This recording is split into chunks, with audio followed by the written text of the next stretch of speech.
नमस्कार दोस्तों, मेरा नाम है डॉक्टर फ़कीर चंद इलाहाबादी।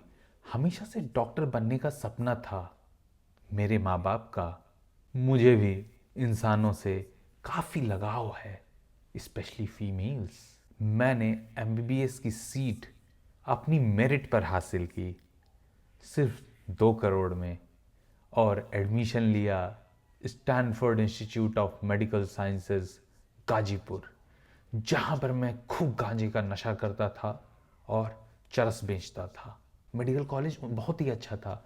उनके खुद के स्टूडेंट या स्टाफ अगर हल्के से भी बीमार होते थे तो भागते थे कॉलेज के फेमस हॉस्पिटल से दूर, यहीं ना एडमिट करा दें और जान गंवानी पड़ जाए।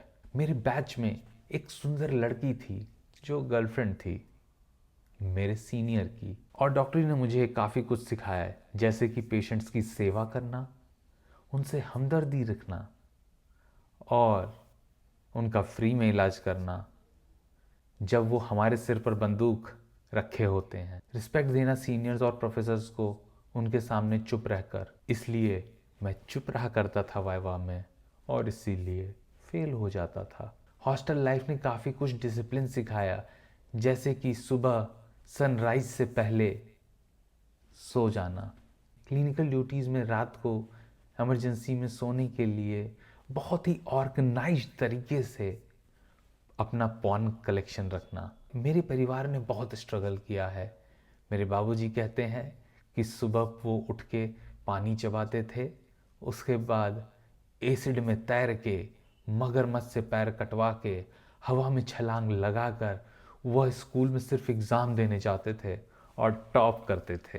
पढ़ाई के दिनों में हम एक कमरे में रहा करते थे, बाकी 4 कमरे किराए पर उठाए हुए थे, और मेरे पापा मेरी पढ़ाई के लिए सिर्फ एक ही एसी अफोर्ड कर पाए और उसको भी किराएदार के कमरे में लगवा दिया जिससे ज़्यादा रेंट मिल सके। छुट्टियों में मैं जब घर जाता था तो रात में जल्दी सोता था और सुबह जल्दी उठता था, क्योंकि पापा की धोती की कमर में जो बेल्ट पहन रखे हैं उसके डर से कि कब पता नहीं वो कब सटाक सटाक चला दें। मेरे मम्मी के हस्बैंड का मानना था कि सुबह कम लोग सोकर उठे होते हैं, जिसके कारण कम लोग सांस लेते हैं और हवा में ज़्यादा ऑक्सीजन रहती है, जिसके कारण हमारा दिमाग कोई भी चीज़ ज़्यादा याद रख सकता है।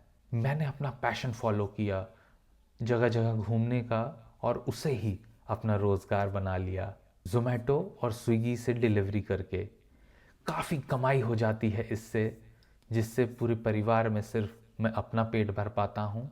मेरा देखा था कि तमिलनाडु के कुछ डॉक्टर जो अपना लोन नहीं चुका पा रहे थे, वो भी अब जोमेटो और स्विगी से डिलीवरी करना चालू कर दिए हैं। मुझे अपना खुद का हॉस्पिटल खोलकर मेडिकल प्रैक्टिस करनी थी। हम 3 एमबीबीएस बैचमेट मिलकर खरीद लिए थे हॉस्पिटल के लिए बहुत बड़ी ज़मीन का बहुत बड़ा नक्शा, लेकिन हॉस्पिटल नहीं खोल पाए क्योंकि हम में से कोई एमबीबीएस पास ही नहीं कर पाया। मेरी समाज में बहुत रिस्पेक्ट है और लोग मुझे डॉक्टर साहब के नाम से जानते हैं, जब तक उनका मरीज मेरे अस्पताल में सही नहीं हो जाता।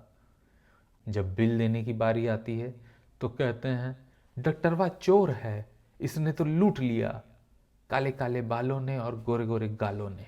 मेरे यहाँ वीआईपी पेशेंट, वकील, पुलिस या कोई भी जो सरकारी मुलाजिम होता है, उसके पेशेंट मेरे हॉस्पिटल में कभी नहीं मरते, क्योंकि उनके आने से पहले ही मैं उनको रेफ़र कर देता हूँ। और पेशेंट अगर मर गया होता है तो उनको ही मैं गुनहगार ठहराता हूँ और कहता हूँ आपने लाने में देर कर दी, ऊपर वाले डॉक्टर ने तो इसको पहले ही एडमिट कर लिया है। डॉक्टर जैकॉल की एक रिसर्च के हिसाब से 80% डॉक्टरों का मानना है कि उनसे ज़रूरत से ज़्यादा काम लिया जाता है।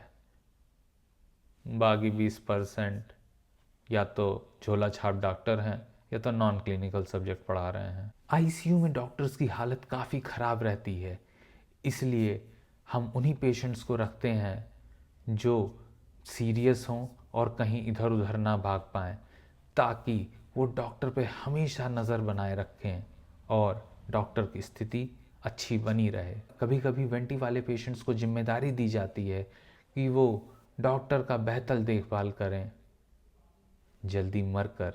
Please like share and subscribe. नहीं तो अगली बार आप होंगे आईसीयू बेड पर।